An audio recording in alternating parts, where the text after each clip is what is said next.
mishi nuk pengon. Që është I gatshëm, po.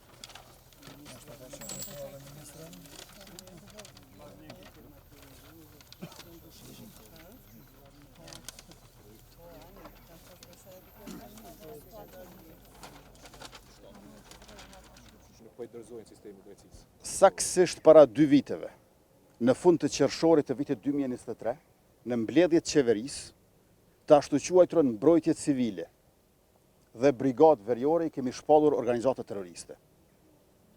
Kritikat ndaj neve, kundërshtimet e sulmet ndaj neve pse I kemi shpallur organizata terroriste kanë qenë të shumta.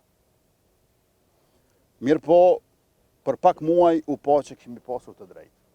Në banjës të Zveçanit, në fund të shtatorit, e vranë rrështerin tonë policor, herojën e Kosovës Afrim Bunjaku, dhe ne kërkojmë dorëzimin e kryekriminalit e kryeterroristit Milan Radojčić me 44 paramilitarë të tjerë, të cilët morën pjesë në sulmin terrorist e kriminal të shtatorit të vitit 2023. Tash të njëjtit janë edhe më afër se mbrojtja e afërt e presidentit të Serbisë. Kjo tregon që kemi pasur të drejtë kur kemi thënë që ky grup kriminal e terrorist është I dirigjuar, financuar nga Beogradi dhe nuk është një grup huliganësh.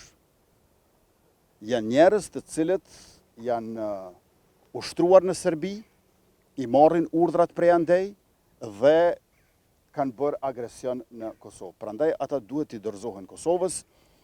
Kjo flet që ne kemi pasur gjithçka të drejtë dhe tregon gjithçka për vetë regjimin e Beogradit, I cili në njërin anë vepron kësaj për shkak se I mohon krimit e kryera gjatë luftës në Kosovë, e në anën tjetër vetëm sa e rrit bashkëpunimin me Kremlinin, me presidentin despotik Putin.